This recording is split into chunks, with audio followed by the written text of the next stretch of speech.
7,90,000 কোটি টাকার বাজেট ঘোষণা। আকার ছোট হলেও কমেনি রাজস্ব আদায়ের লক্ষ্য। ফ্ল্যাট জমি কেনায় কালো টাকা সাদা করার সুযোগ। দাম কমছে চাল, ডাল, আটা, লবণ, চিনি, ভোজ্য তেলের। বাড়ছে মোবাইল ফোন, প্লাস্টিক পণ্য, ওয়াশিং মেশিন, ব্লেন্ডার, প্রসাধনীর দাম। গতানুগতিক বাজেট, গুণগত পরিবর্তন নেই। বিএনপির তাৎক্ষণিক প্রতিক্রিয়া। মূল্যস্ফীতি কমাতে দৃশ্যমান পদক্ষেপ নেই বলছেন ব্যবসায়ীরা। ঐক্যমত্য কমিশনের প্রধান উপদেষ্টার সাথে 30টি রাজনৈতিক দলের সংলাপ। বিভক্তি নয়, ঐক্যের রাজনীতি লক্ষ্য বললেন প্রধান উপদেষ্টা। মেজর সিনহা হত্যায় ওসি প্রদীপ ও পরিদর্শক লিয়াকতের মৃত্যুদণ্ড হাইকোর্টেও বহাল। এসআই নন্দদুলাল সহ 6 জনের যাবজ্জীবন। দেখছিলেন ক্রাউন সিমেন্ট সংবাদ শিরোনাম। শুরুতেই 2025-26 অর্থ বছরের বাজেট প্রসঙ্গ। বড় কোনো নীতি পরিবর্তন বা চমক ছাড়াই নতুন অর্থ বছরের জন্য 7,90,000 কোটি টাকার গতানুগতিক বাজেট দিলেন অর্থ উপদেষ্টা ডক্টর সালেউদ্দিন আহমেদ। মূল্যস্ফীতি কমানোর টার্গেট থেকে বাজেট দেয়ায় প্রস্তাবিত বাজেটকে সামগ্রিক উন্নয়ন বা সাধারণ মানুষের বাজেট বলে অভিহিত করেছেন অর্থ উপদেষ্টা। জুলাই শহীদ ও আহত পরিবারের জন্য 400 কোটি টাকা বরাদ্দ দিয়েছেন তিনি। ঢালাও সুযোগ বন্ধ হলেও জরিমানা দিয়ে এবার ফ্ল্যাট জমি কেনায় কালো টাকা সাদা করার পুরনো পথেই হাঁটল অন্তর্বর্তী সরকার। জিয়াউল হক সবুজের রিপোর্ট। আগামী 1 বছরের জন্য দেশের আয় ব্যয়ের দলিল জাতীয় বাজেট উপস্থাপন করলেন অর্থ উপদেষ্টা ডক্টর সালেউদ্দিন আহমেদ। প্রিয় দেশবাসী, আসসালামু আলাইকুম। সংসদ অধিবেশন না থাকায় রাষ্ট্রীয় সম্প্রচার মাধ্যম বিটিভিতে 7,90,000 কোটি টাকার বাজেট ঘোষণা করলেন অর্থ উপদেষ্টা। 2025-26 অর্থ বছরের জন্য মোট 7,90,000 কোটি টাকা ব্যয়ের প্রস্তাব করছি। প্রতি বছর আকার বাড়লেও এবারই প্রথম আগের চেয়ে ছোট বাজেট প্রস্তাব করেন তিনি। বাংলাদেশের প্রথম বাজেটের তুলনায় এই বাজেট 1000 গুণ বড়। জনগণের জীবনযাত্রায় নিয়ে আসতে চায় এক সুদূর প্রসারী পরিবর্তনের ঢেউ। আমরা সে লক্ষ্যকে সামনে রেখে এবারের বাজেট সাজাবার চেষ্টা করেছি। আমাদের এবারের বাজেট কিছুটা ব্যতিক্রম ধর্মী। দেশের ইতিহাসে প্রথমবারের মতো আমরা বিগত বাজেটের চেয়ে ছোট আকারের বাজেট আগামী অর্থবছরের জন্য প্রস্তাব করছি। বাজেটে পরিচালন ব্যয় প্রস্তাব করা হয়েছে 5,44,000 কোটি টাকা। এই ব্যয়ের 15.5% যাবে সরকারি কর্মচারীদের বেতন ভাতায়। প্রায় 23% খরচ হবে বিভিন্ন ঋণের সুদ পরিশোধে। ঋণের সুদ পরিশোধের জন্য বাজেটে রাখা হয়েছে 1,22,000 কোটি টাকা বরাদ্দ। বছর জুড়ে উন্নয়ন কর্মসূচিতে বরাদ্দ 2,30,000 কোটি টাকা। এর মধ্যে পরিবহন ও যোগাযোগ খাতের বরাদ্দ 24%, স্বাস্থ্যে 7.1%, শিক্ষায় 18.8% এবং বিদ্যুৎ জ্বালানিতে যাবে 9% অর্থ। নতুন বাজেট নিয়ে খুব বেশি পরীক্ষা নিরীক্ষার মধ্যে যাননি অর্থ উপদেষ্টা। খরচ সামলাতে রাজস্ব আয়ের টার্গেট ধরা হয়েছে 5,64,000 কোটি টাকা। বিপুল অর্থের মধ্যে এনবিআরকে আয় করতে হবে 4,99,000 কোটি টাকা। রাজস্ব বোর্ডের মাধ্যমে 4,99,000 কোটি টাকা এবং অন্যান্য উৎস হতে 65,000 কোটি টাকা সংগ্রহ করার প্রস্তাব করছে। বাজেটের জুলাই অভ্যুত্থানে শহীদ পরিবারের জন্য 405 কোটি 20 লাখ টাকা বরাদ্দের প্রস্তাব দিয়েছেন অর্থ উপদেষ্টা। সরকারি কর্মচারীদের জন্য বিশেষ সুবিধার পরিমাণ বাড়ানোর প্রস্তাবও দেন তিনি। বাজেটে জিডিপি প্রবৃদ্ধির লক্ষ্য ধরা হয়েছে 5.5%, আর মূল্যস্ফীতি 6.5%-এর মধ্যে নিয়ন্ত্রণের টার্গেট সেট করেছেন অর্থ উপদেষ্টা। প্রবৃদ্ধি কেন্দ্রিক ধারণা থেকে সরে এসে আমরা চেষ্টা করেছি সামগ্রিক উন্নয়নের ধারণার জোর দিতে। তাই প্রথাগত ভৌত অবকাঠামোর তৈরির খতিয়ান তুলে ধরার পরিবর্তে আমরা এবারের বাজেটে প্রাধান্য দিয়েছি মানুষকে। মৌলিক অধিকারের নিশ্চয়তা, সুন্দরভাবে বেঁচে থাকার জন্য প্রয়োজনীয় ব্যবস্থা, জীবিকার নিরাপত্তা এবং বৈষম্যহীন পরিবেশ। নতুন বাজেটে 2,26,000 কোটি টাকার বাজেট ঘাটতি প্রস্তাব করেন অর্থ উপদেষ্টা। ঘাটতি মেটাতে অভ্যন্তরীণ উৎস থেকে 1,25,000 কোটি টাকা ধার করবে সরকার। এর মধ্যে ব্যাংক ব্যবস্থা থেকে 1,04,000 কোটি এবং সঞ্চয়পত্র বিক্রি করে নেওয়া হবে 12,500 কোটি টাকা। নতুন বাজেটে ব্যক্তিশ্রেণীর করমুক্ত আয়সীমা 1 টাকাও বাড়ানো না হলেও পরের 2 অর্থ বছরে 25,000 টাকা বাড়ানোর ঘোষণা আগাম দিয়ে রাখলেন অর্থ উপদেষ্টা। পুঁজিবাজারে তালিকাভুক্ত নয় এমন প্রতিষ্ঠানের কর্পোরেট কর 2.5% বাড়ানোর প্রস্তাব করেছেন তিনি। তবে এবারের বাজেটে নেই সড়ক মহাসড়ক, সেতু বা মেট্রো রেল তৈরির নতুন কোনো প্রকল্প। তাই সংকোচনমূলক বাজেট সাধারণ মানুষের মনে স্বস্তি দেবে এমনটাই আশা করছেন অর্থ উপদেষ্টা। উচ্চ প্রবৃদ্ধি বা মেগা প্রকল্প বাস্তবায়নের উচ্চাভিলাষী স্বপ্ন নয়, সাধারণ মানুষকে মূল্যস্ফীতির অসহনীয় চাপ থেকে সুরক্ষা দেয়া এবং বিনিয়োগ বাড়ানোর মূল মন্ত্র নিয়েই নতুন বাজেট দিলেন অর্থ উপদেষ্টা। কিন্তু জাতীয় নির্বাচনকে ঘিরে আগামী দিনগুলোতে রাজনৈতিক অস্থিরতা বাড়লে তার সেই আশা কতটা পূরণ হয় তা নিয়ে অনিশ্চয়তা থেকেই যাচ্ছে। জিয়াউল হক সবুজ, বাংলা ভিশন, ঢাকা। ইতিহাসে প্রথমবারের মতো এবার বাজেটের আকার আগের অর্থ বছরের চেয়ে কিছুটা ছোট করা হলেও রাজস্ব আদায়ের লক্ষ্য কমানো হয়নি। বাস্তবতার নিরিখে প্রণয়নের চেষ্টায় অর্থ উপদেষ্টা অবশ্য বাজেটে ঘাটতি কম রেখেছেন। জাতীয় রাজস্ব বোর্ডকে আদায়ের লক্ষ্য দেওয়া হয়েছে আগের অর্থ বছরের চেয়ে ৩৫,৫০০ কোটি টাকা বেশি। ব্যাংক অ্যাকাউন্টে থাকা ৩ লাখ টাকা পর্যন্ত শুল্ক ছাড় দিতে চান অর্থ উপদেষ্টা। গোলাম মইনুল আহসানের রিপোর্ট। শুরু থেকেই আমরা সর্বোচ্চ আন্তরিকতা দিয়ে চেষ্টা করেছি এসব। এবার অর্থ উপদেষ্টা ডক্টর সালেউদ্দিন আহমেদ আগে থেকে জানিয়ে আসছিলেন বাজেটের আকার বড় দেখানোর চেষ্টা করা হবে না, আর বাজেটে ঘাটতি রাখা হবে কম। বার্ষিক উন্নয়ন কর্মসূচি এডিবিতে নেওয়া হবে না অপ্রয়োজনীয় প্রকল্প।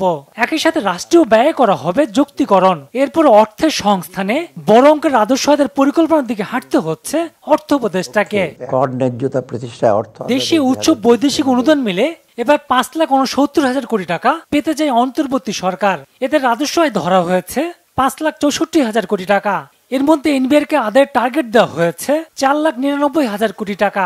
বাকি অর্থ এনবিআর বহির্ভূত কর থেকে ১৯,০০০ কোটি টাকা ও ৪৬,০০০ কোটি টাকা অর্থ উপদেষ্টা পেতে চান কর বহির্ভূত উৎস থেকে।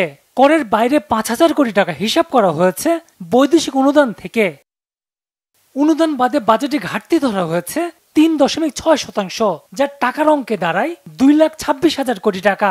ঘাটতির সবচেয়ে বড় অংশ ১,৩৫,০০০ কোটি টাকা নেওয়ার পরিকল্পনা বৈদেশিক ঋণ থেকে। বাকিটা নেওয়া হবে অভ্যন্তরীণ ঋণ থেকে, যার পরিমাণ ১,২৫,০০০ কোটি টাকা। ব্যাংক খাতের দুর্দশার কারণে এবার ব্যাংক ব্যবস্থা থেকে খুব বেশি ঋণ নিতে চায় না সরকার। এরপরও ব্যাংক থেকে নেওয়ার পরিকল্পনা ১,০৪,০০০ কোটি টাকা, আর সঞ্চয়পত্র থেকে সরকার নিতে চায় ১২,৫০০ কোটি টাকা। শতাংশের হিসেবে সবচেয়ে বেশি অর্থ পাওয়ার লক্ষ্য ভ্যাট থেকে, যা ৩৭.৮%, আয়কর থেকে ৩৬.৫%। এছাড়া আমদানি শুল্ক ও সম্পর্ক শুল্ক থেকে যথাক্রমে ১৩.৭% ও ১০.৩% নেওয়ার টার্গেট করা হয়েছে। ভ্যাট থেকে অর্থ পাওয়ার লক্ষ্য ১,৮৮,৫১৮ কোটি টাকা, আয়কর থেকে ১,৮২,০০১ কোটি টাকা। এরপর সর্বোচ্চ অর্থ আদায়ের খাতগুলো সম্পর্ক শুল্ক থেকে ৬৮,২৪৪ কোটি টাকা ও আমদানি থেকে ৫১,৪৩৮ কোটি টাকা। আবগারি শুল্ক থেকে পাবার আশা ৬,০৯১ কোটি টাকা। জনসাধারণকে কিছুটা স্বস্তি দিতে ব্যাংক স্থিতিতে ১ লাখ টাকার পরিবর্তে ৩ লাখ টাকা পর্যন্ত আবগারি শুল্ক রেয়াত দিতে চায় সরকার। পুঁজিবাজারে মার্চেন্ট ব্যাংকের কর হার ৩৭.৫% থেকে নামিয়ে ২৭.৫% করার প্রস্তাব দেওয়া হয়েছে। তালিকাভুক্ত হতে উৎসাহিত করার উদ্দেশ্যে লিস্টেড এবং নন লিস্টেড কোম্পানির কর হারের ব্যবধান ৫% থেকে বাড়িয়ে ৭.৫% করা হয়েছে। এছাড়া মূল্যস্ফীতির কথা বিবেচনায় এবার জোরালো দাবি ছিল করমুক্ত আয়সীমা বাড়ানোর, তবে শেষ পর্যন্ত তা না বাড়িয়ে পরবর্তী অর্থ বছরের জন্য সুপারিশ রেখেছেন অর্থ উপদেষ্টা। এর অংশ হিসাবে গোলাম মইনুল আহসান, বাংলা ভিশন, ঢাকা। ২০২৫-২৬ অর্থ বছরের প্রস্তাবিত বাজেটে দাম কমতে পারে চাল, ডাল, আটা, লবণ, চিনি, ভোজ্য তেল সহ একাধিক কৃষি ও নিত্যপণ্যের। কমার তালিকায় আছে আইসক্রিম, তরল দুধ, কলম, কম্পিউটার, স্যানিটারি ন্যাপকিন সহ বেশ কিছু পণ্য। প্রস্তাবিত বাজেটে বেশ কিছু পণ্যের শুল্ক কর বাড়ানোর প্রস্তাব দিয়েছেন অর্থ উপদেষ্টা, যে কারণে বাড়তে পারে মোবাইল ফোন, প্লাস্টিকের তৈজসপত্র, ওয়াশিং মেশিন, ব্লেন্ডার, প্রসাধনী ও ব্লেডের মতো পণ্যের দাম। বিস্তারিত জানাচ্ছেন মামুন আব্দুল্লাহ। বিসমিল্লাহির রহমানির রহিম। প্রতিবারের মতো এবারও বাজেটে বেশ কিছু পণ্যে কর বাড়ানোর প্রস্তাব রয়েছে। এতে বাড়তে পারে ওইসব পণ্যের দাম। ব্যবহার কমাতে প্লাস্টিকজাত হোম ও কিচেন ওয়্যার সহ প্লাস্টিক জাতীয় পণ্যের ভ্যাট দ্বিগুণ বাড়িয়ে ১৫% করার প্রস্তাব এসেছে বাজেটে। ফলে বাড়ছে প্লাস্টিকজাত পণ্যের দাম। এতদিন ভ্যাট অব্যাহতি পাওয়া Blender, juice, mixer, electric kettle, iron, rice cooker এই জাতীয় পণ্যে ৫% ভ্যাট বসানোর প্রস্তাব দেওয়া হয়েছে। এতে বাড়বে এসব পণ্যের দাম। এছাড়া সিগারেট, অনলাইনে কেনাকাটা, দেশে তৈরি মোবাইল ফোন, বল পয়েন্ট কলম সহ বেশ কিছু পণ্যের দাম বাড়বে। বেশ কিছু প্রসাধনী আমদানিতে বাড়ানো হয়েছে শুল্ক, ফলে বাড়বে লিপস্টিকের মতো পণ্যের দাম। উৎপাদন পর্যায়ে ভ্যাট 2.5% বাড়িয়ে 7.5% করায় বাড়বে ব্লেডের দামও। হেলিকপ্টার আমদানি শুল্ক 10% থেকে বাড়িয়ে 37% করা হতে পারে, ফলে হেলিকপ্টারে যাতায়াতের ভাড়া বাড়বে। কনভেনশন হল, কনফারেন্স সেন্টারের সেবার ক্ষেত্রে উৎসে কর কর্তন 5% থেকে বাড়িয়ে 10% করা হচ্ছে। এতে বাড়বে বিয়েসহ বিভিন্ন সামাজিক অনুষ্ঠানের খরচ। একাধিক গাড়ি থাকলে সিসি ভেদে 25,000 থেকে 3 লাখ টাকা পর্যন্ত পরিবেশ সারচার্জের বিধান ছিল এতদিন। এটি বাড়িয়ে 3,50,000 টাকা করার প্রস্তাব দেওয়া হয়েছে নতুন বাজেটে। বাড়বে বাড়ি নির্মাণের খরচ। সিমেন্ট শিট উৎপাদন পর্যায়ে ভ্যাট 5% থেকে বাড়িয়ে 15% করার প্রস্তাব এসেছে বাজেটে। 4/3 হুইলারে ভ্যাট বাড়িয়ে প্রস্তাব দেওয়া হয়েছে 7.5% করার। সুতা, কৃত্রিম আঁশ ও অন্যান্য আঁশের সংমিশ্রণের তৈরি ইয়ার্নের উৎপাদন পর্যায়ে ভ্যাট বাড়ানোর প্রস্তাব এসেছে বাজেটে। এবারে রমজান মাসে নিত্য প্রয়োজনের পণ্যের বাজার স্মরণকালের মধ্যে সবচেয়ে স্থিতিশীল ছিল। এ ধারা অব্যাহত থাকলে এই জুন মাসেই পয়েন্ট টু পয়েন্ট মূল্যস্ফীতি 8% কোঠায় নেমে আসবে। একই সঙ্গে কর ছাড় সহ কিছু সুবিধাও পাবে কোনো খাত। এর ফলে ওইসব খাতের পণ্যের দাম কমতে পারে। দেশে খাদ্য মূল্যস্ফীতি বরাবরই 2 অঙ্কের ঘরে, তাই দ্রব্যমূল্য সহনীয় রাখতে স্থানীয় ঋণপত্রের কমিশনের উৎসে কর কমিয়ে অর্ধেক করা হয়েছে।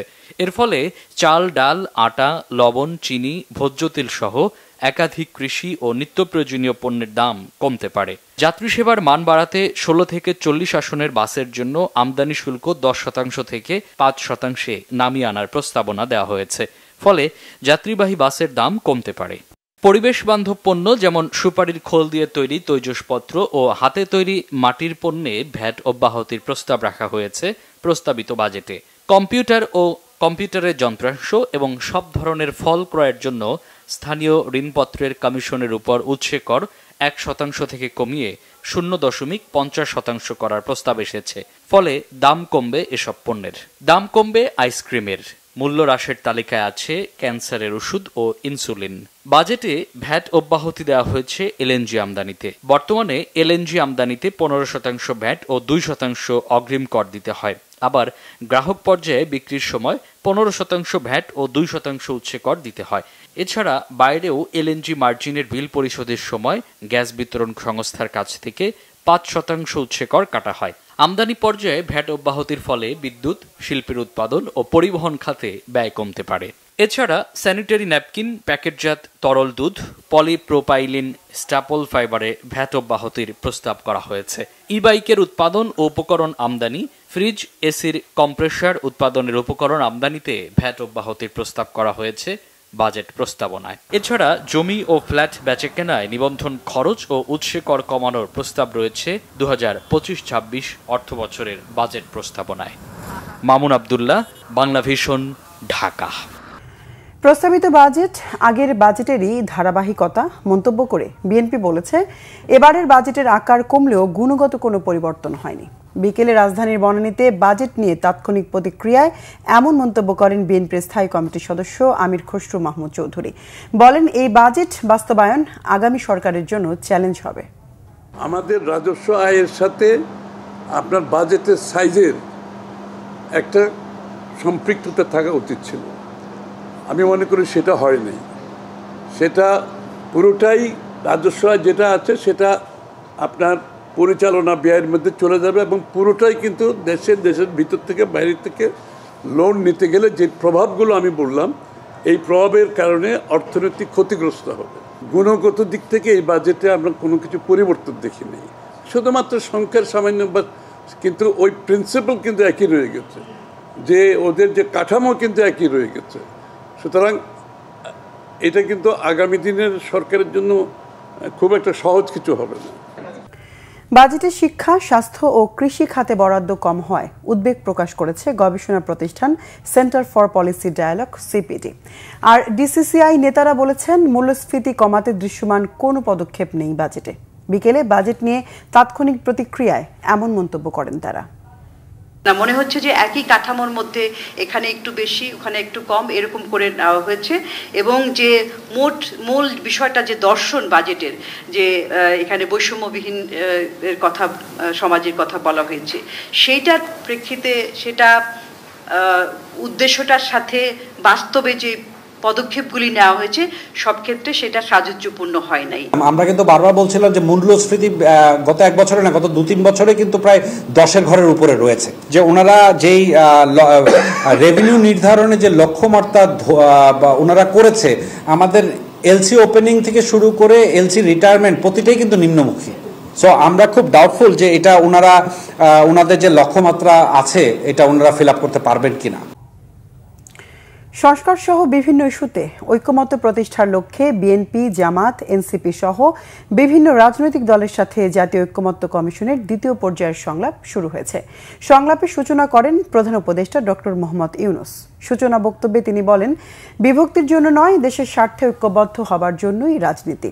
রাজধানীর ফরেন সার্ভিস একাডেমিতে ঐকমত্য কমিশনের সভাপতি ডক্টর ইউনূসের সভাপতিত্বে আলোচনায় যোগ দেন বিএনপির স্থায়ী কমিটির সদস্য সালাউদ্দিন আহমেদ, জামাত ইসলামের নায়েবে আমির সৈয়দ আবদুল্লাহ মোহাম্মদ তাহের, গণসংহতি আন্দোলনের প্রধান সমন্বয়কারী জোনায়েদ সাকি, জাতীয় নাগরিক পার্টির আহ্বায়ক নাহিদ ইসলাম, সদস্য সচিব আখতার হোসেন ও এবি পার্টির সাধারণ সম্পাদক আসাদুজ্জামান ফুয়াদ সহ 30টি রাজনৈতিক দলের প্রতিনিধিরা।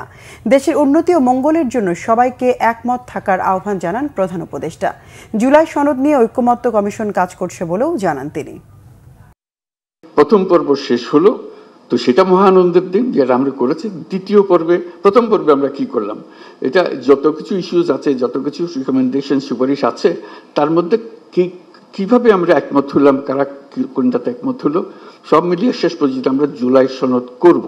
এইটাই হলো আমাদের লক্ষ্য, যেখানে আমরা সবার ঐকমত্যগুলো তুলে ধরবো। দ্বিতীয় পর্ব হলো অনেকগুলো বিষয় আছে, কাছাকাছি এসে গেছি, আরেকটু হলে আমাদের তালিকাতে আরেকটা সুপারিশ যুক্ত হয় ওই ঐকমত্যের সুপারিশে। তো এই সুযোগ যেন আমরা হারিয়ে না ফেলি। আমরা তো এরকম বিভক্তিকরণের প্রক্রিয়ার মধ্যে রাজনীতি সৃষ্টি করিনি, আমরা সৃষ্টি করছি ঐক্যবদ্ধ হওয়ার জন্য, দেশের উন্নতির জন্য, দেশের মঙ্গলের জন্য। সংস্কার কমিশন যথেষ্ট সময় পেয়েছে। ডিসেম্বরের মধ্যে নির্বাচন সম্ভব বলে জানিয়েছেন বিএনপির স্থায়ী কমিটির সদস্য সালাউদ্দিন আহমেদ। বলেন, এমন কোনো সংস্কার নেই যা 1 মাসের মধ্যে করা সম্ভব নয়। জাতীয় ঐকমত্য কমিশনের সঙ্গে সংলাপ শেষে বিএনপির এই নেতা এসব কথা বলেন। এদিকে জাতীয় নাগরিক পার্টির আহ্বায়ক নাহিদ ইসলাম বলেছেন, জুলাই সনদের কাজ শেষ না করে নির্বাচনের তারিখ ঘোষণা করা ঠিক হবে না।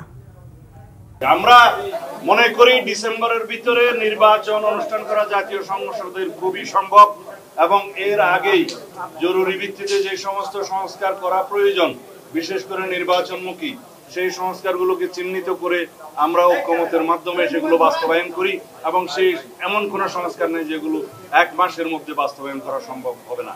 যে জুলাই মাস আসতেছে, 1 বছর পূর্তি হবে আমাদের গণ অভ্যুত্থানের। 5ই আগস্টের আগে এই জুলাই মাসের মধ্যেই যাতে জুলাই সনদটি কার্যকর করা হয়, সকলের স্বাক্ষর নিয়ে আমরা যাতে জুলাই সনদ করতে পারি, এবং জুলাই সনদ কার্যকর হওয়ার আগে নির্বাচনের তারিখ ঘোষণা করা ঠিক হবে না। জুলাই সনদ ঘোষণার আগে যদি নির্বাচনের তারিখ ঘোষিত হয়, তাহলে সংস্কার প্রক্রিয়া ব্যাহত হতে পারে। অবসরপ্রাপ্ত মেজর সিনহা মোহাম্মদ রাশেদ খান হত্যা মামলায় ওসি প্রদীপ ও পুলিশ পরিদর্শক লিয়াকত আলীর মৃত্যুদণ্ড বহাল রেখেছেন হাইকোর্ট। সোমবার বিচারপতি মোস্তাফিজুর রহমান ও বিচারপতি সগির হোসেনের হাইকোর্ট বেঞ্চ এই রায় দেন। রায়ে এসআই নন্দদুলাল সহ 6 জনের যাবজ্জীবনের সাজা বহাল রাখা হয়েছে। সব আসামিকে 50,000 টাকা করে জরিমানাও করা হয়েছে। হাইকোর্টের রায় সন্তুষ্টির কথা জানিয়ে সিনহার বোন দ্রুত আপিল বিভাগ বিচার শেষ করে রায় বাস্তবায়ন দেখতে চান। 2022 সালের 31 জানুয়ারি কক্সবাজার আদালত ওসি প্রদীপ কুমার দাস ও পরিদর্শক মোহাম্মদ লিয়াকত আলীকে মৃত্যুদণ্ড এবং অপর 6 আসামিকে যাবজ্জীবন কারাদণ্ড দেন। যাবজ্জীবন কারাদণ্ড পাওয়া আসামিরা হলেন টেকনাফ থানার এসআই নন্দদুলাল রক্ষিত এবং কনস্টেবল রুবেল শর্মা ও সাগর দেব, কক্সবাজারের বাহারছড়ার মারিশ বনিয়া গ্রামের মোহাম্মদ নুরুল আমিন, মোহাম্মদ আইয়াজ ও মোহাম্মদ নিজামুদ্দিন। 2020 সালের 31 জুলাই রাতে 9:30টায় কক্সবাজার টেকনাফ মেরিন ড্রাইভ সড়কের শামলাপুর তল্লাশি চৌকিতে পুলিশের বাহারছড়া তদন্ত কেন্দ্রের তৎকালীন কর্মকর্তা পরিদর্শক লিয়াকত আলীর গুলিতে নিহত হন সিনহা মোহাম্মদ রাশেদ খান। এই ঘটনার মেজর সিনহার বোন শারমিন শেহরিন বাদী হয়ে একটি হত্যা মামলা করেন। অর্থনীতিকে সচল রাখতে জ্বালানির সরবরাহ বৃদ্ধি এবং বিদ্যুতের দামের লাগাম টেনে ভর্তুকি কমিয়ে আনাকে অগ্রাধিকার দিচ্ছে সরকার। নতুন অর্থ বছরের বাজেট ঘোষণা করে অর্থ উপদেষ্টা ডক্টর সালাউদ্দিন আহমেদ জানালেন, বিদ্যুৎ ক্রয় চুক্তি পর্যালোচনা করা হবে। আশা দেখালেন গ্যাসের উৎপাদন বৃদ্ধির। বাজেটের খোড়া খাতায় নতুন অর্থবছরে নাগরিকদের সার্বজনীন স্বাস্থ্যসেবা নিশ্চিত ও সামাজিক বৈষম্য কমিয়ে জীবনযাত্রার মান উন্নয়নের সুবিধা লিপিবদ্ধ করার পরিকল্পনা অন্তর্বর্তী সরকারের। বিস্তারিত জানাচ্ছেন রিশান নাসরুল্লাহ। মুখ থুবড়ে পড়া অর্থনীতিতে গতি ফেরাতে ২৪ জুলাই গণ অভ্যুত্থানের পর দায়িত্ব নেয় বর্তমান সরকার।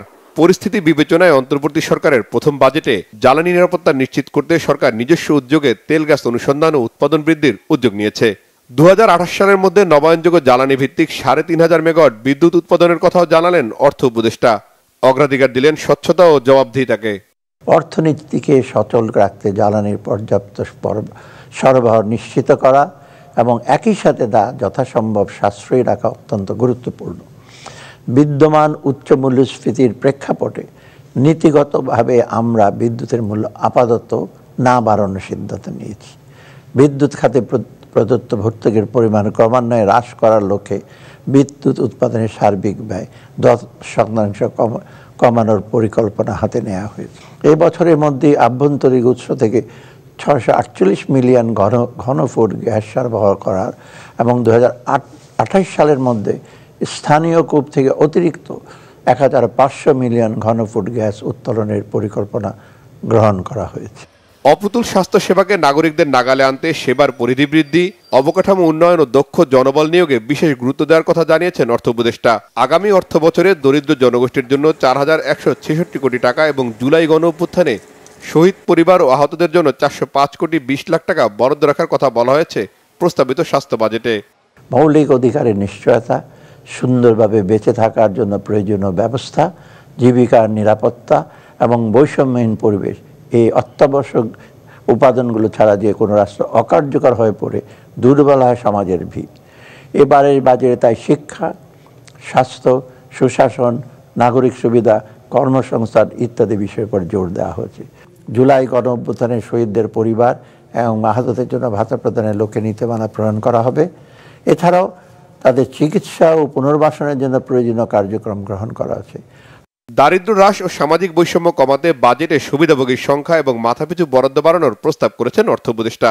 বাড়ানো হয়েছে সুবিধাভোগীদের মাসিক ভাতার পরিমাণ। তাই আসছে অর্থ বছরে সামাজিক নিরাপত্তা খাতে ১,১৬,৭৩১ কোটি টাকা বরাদ্দ রাখার প্রস্তাব করেছেন অর্থ উপদেষ্টা। আগামী অর্থ বছর থেকে বেশ কিছু ভাতার হার বৃদ্ধি করার প্রস্তাব করছি। এর মধ্যে কয়েকটি উল্লেখযোগ্য হলো বয়স্ক ভাতার মাসিক হার ৬০০ টাকা হতে ৬৫০ টাকায়, বিধবা ও স্বামীদের নিগৃহীতা মহিলাদের মাসিক ভাতা ৫৫০ থেকে ৬৫০ টাকায়, প্রতিবন্ধীদের মাসিক ভাতা ৮৫০ থেকে ৯০০ টাকায় এবং মা ও শিশু সহায়তা কর্মসূচির আওতায় প্রদত্ত মাসিক ভাতার হার ৮০০ টাকা থেকে ৮৫০ টাকা বৃদ্ধি। এছাড়া অনগ্রসর জনগোষ্ঠীর জন্য মাসিক ভাতার হার ৬৫০ কোটি টাকা উন্নীত করার প্রস্তাব করছি। মূল্যস্ফীতির চাপ থেকে নাগরিকদের স্বস্তি দিতে নিত্যপণ্যের দাম নিয়ন্ত্রণের পাশাপাশি টিসিবির ফ্যামিলি কার্ডের সংখ্যা ও কর্মসূচির মেয়াদ ৬ মাস বাড়ানোর প্রস্তাবও করেছেন ডক্টর সালেউদ্দিন আহমেদ। রিশান নাসরুল্লাহ, বাংলাভিশন, ঢাকা। ইশরাক হোসেনকে মেয়রের দায়িত্ব বুঝিয়ে না দেওয়ায় সংবিধান লঙ্ঘনের দায়ে উপদেষ্টা আসিফ মাহমুদের পদত্যাগ দাবিতে আজও অচল ছিল নগর ভবন। দ্রুত ইশরাক হোসেনের শপথের ব্যবস্থা নেয়ার দাবি আন্দোলনকারীদের। ঢাকা দক্ষিণ সিটি কর্পোরেশনের প্রধান কার্যালয় নগর ভবনে আজও কর্মবিরতি পালন করেছেন কর্মকর্তা কর্মচারীরা। তাদের অভিযোগ, আদালতের রায় ও নির্বাচন কমিশনের গেজেট অনুসারে ইশরাক হোসেনকে মেয়রের শপথ আয়োজন না করে স্থানীয় সরকার মন্ত্রণালয়ের উপদেষ্টা সংবিধান লঙ্ঘন করেছেন। এ দায় নিয়ে স্থানীয় সরকার উপদেষ্টা আসিফ মাহমুদের পদত্যাগ দাবি করেন আন্দোলনকারীরা। অন্যদিকে সুপ্রিম কোর্টের আদেশের বিষয়ে নির্বাচন কমিশনের সিদ্ধান্ত জানার পর নতুন কর্মসূচি নেওয়ার কথা জানিয়েছেন আন্দোলনরত ঢাকাবাসী। আজকে নির্বাচন কমিশনের কাছে বিষয়টা বিবেচনাধীন রয়েছে। আমরা মনে করি নগরবাসীর স্বার্থে, ঢাকাবাসীর স্বার্থে অনতিবিলম্বে প্রয়োজনীয় ব্যবস্থা গ্রহণ করে সরকার নগরের সেবা করার সুযোগ ইঞ্জিনিয়ার ইশরাক হোসেন সাহেবকে। কারণ বর্তমান যে সরকার আমাদের আন্দোলনের ফসল, আমাদের সংগ্রামের ফসল, তারা অতি দ্রুত নগরবাসী, ঢাকাবাসী আমাদের দাবি মেনে নেবে এবং আদালতের রায় কার্যকর করবে এবং অতি দ্রুত নির্বাচন কমিশনার তাদের পালন করবে। রাজধানীতে কোরবানির পশুর হাটগুলো এরই মধ্যে জমতে শুরু করেছে। বিক্রি শুরু না হলেও দেশের বিভিন্ন অঞ্চল থেকে খামারি ও ব্যাপারীরা পশু নিয়ে আসতে শুরু করেছেন। ক্রেতাদের অনেকেই দেখা গেছে হাটে ঘুরে ঘুরে কোরবানির পশু পছন্দ করছেন। মিরাজ হোসেন গাজীর রিপোর্ট। রাজধানীর কুরবানির পশুর হাটগুলোতে এরই মধ্যে আসতে শুরু করেছে দেশের বিভিন্ন অঞ্চল থেকে ব্যাপারীরা তাদের পশু নিয়ে। বৈরী আবহাওয়ায় ক্রেতা বিক্রেতাদের জন্য রাখা হয়েছে বিশেষ ব্যবস্থা, তবে এখনও ক্রেতা তেমন একটা আসছে না পশুর হাটগুলোতে। যে ইন্ডিয়ান গরু যদি বাংলাদেশে না ঢোকে, তাহলে ইন্ডিয়ান গরু যদি না আসে, বাংলাদেশি খামারিরা ব্যবসায়ী লাভবান হলে পরে ভবিষ্যৎ আগামীতে আরও গরু পালব, বাংলাদেশে উন্নয়ন হবে। আমরা বরাবর 3 বছরে এখানে আমরা আসছি, তো আমাদের 30টা গরুর মধ্যে 6টা বড় গরু, তার মধ্যে সবচেয়ে বড় গরু হচ্ছিল হামজা, ওই হচ্ছে দেশাল, একটু ব্রাহ্মা পার্সেন্টেজ আছে, আর লাইভ ওয়েট হচ্ছে 1200 কেজি। আমরা এই গরুর দাম চাচ্ছি 19 লক্ষ টাকা। 30টা গরু নিয়ে আসা হয়েছে আমরা চাষাবাসতে মিল করে। হ্যাঁ, সব আমাদের পালা গরু। এখন আজকে কিছু নামতেছে, বুঝে এই পথ দিয়ে যাওয়া আসা করতেছে, ভিতরে ঢুকে হারে নাই। যাদের নিজেদের কুরবানির পশু রাখার ব্যবস্থা আছে তারা একটু আগেভাগেই কিনতে এসেছেন হাটগুলোতে। এই যে মাত্র আসছি আর অনেকগুলা গরু দেখছি, ওই গরুটা আমরা দাম করছি, ওই গরুটা দেয় নাই। কত চেয়েছে ওরা, তারা তোমরা কত? 90,000, আমরা 60,000 বলছি। ওরা চাইছে 90,000, আমরা 60,000 বলছি, ওরা দেয়নি। বাচ্চারা চাচ্ছে তো আজকে কেনার জন্য, এখন দামের তো হচ্ছে না, এই জন্য আজকে কিনতে পারতেছি না। দেখি 2-1 দিনের ভিতরে আমরা চেষ্টা করবো কেনার জন্য আর কি, তাহলে বাচ্চারা একটু খেলবে টেলবে এই জন্য। তেজগাঁওয়ের এই কোরবানির পশুর হাটের ব্যবস্থাপনার দায়িত্বে যারা রয়েছেন তারা জানিয়েছেন ক্রেতা বিক্রেতাদের নিরাপত্তাকে সর্বোচ্চ গুরুত্ব দিচ্ছেন। এজন্য আইন শৃঙ্খলা রক্ষাকারী বাহিনীর সাথে সমন্বয় করে নিজস্ব স্বেচ্ছাসেবকদের নিয়োজিত রেখেছেন 24 ঘন্টা। বর্তমানে আইন শৃঙ্খলা পরিস্থিতি নিয়ন্ত্রণের জন্য সেনাবাহিনী মাঠে আছে, আমরা সেখানেও কথা বলেছি। আমরা মোট কথা হলো এই হাটটি আমরা ইজারা নিয়েছি শুধুমাত্র ক্রেতা এবং বিক্রেতাদের কথা চিন্তা করে। ক্রেতা বিক্রেতা ভালো থাকলে আমাদের হাট ইনশাল্লাহ আগামী দিনেও জমবে, সেই কথা চিন্তা করে এবং এই এলাকাবাসীর সুনামের কথা চিন্তা করে সবগুলো সংস্থার সাথে কথা বলে আমরা ক্রেতা বিক্রেতা সব রকম নিরাপত্তা নিশ্চিত করার চেষ্টা করি। তেজগাঁওয়ের এই কুরবানির পশুর হাটের আশপাশের এলাকাও রয়েছে সিসি ক্যামেরার আওতায়। মিরাজ হোসেন গাজী, বাংলা ভিশন, ঢাকা। দর্শক, এ ছিল এখনকার মতো। পরের সংবাদ রাত 10:30টায়। এর আগে 9টায় রয়েছে নিউজ 20। দেখার আমন্ত্রণ রইল। সঙ্গে থাকায় ধন্যবাদ।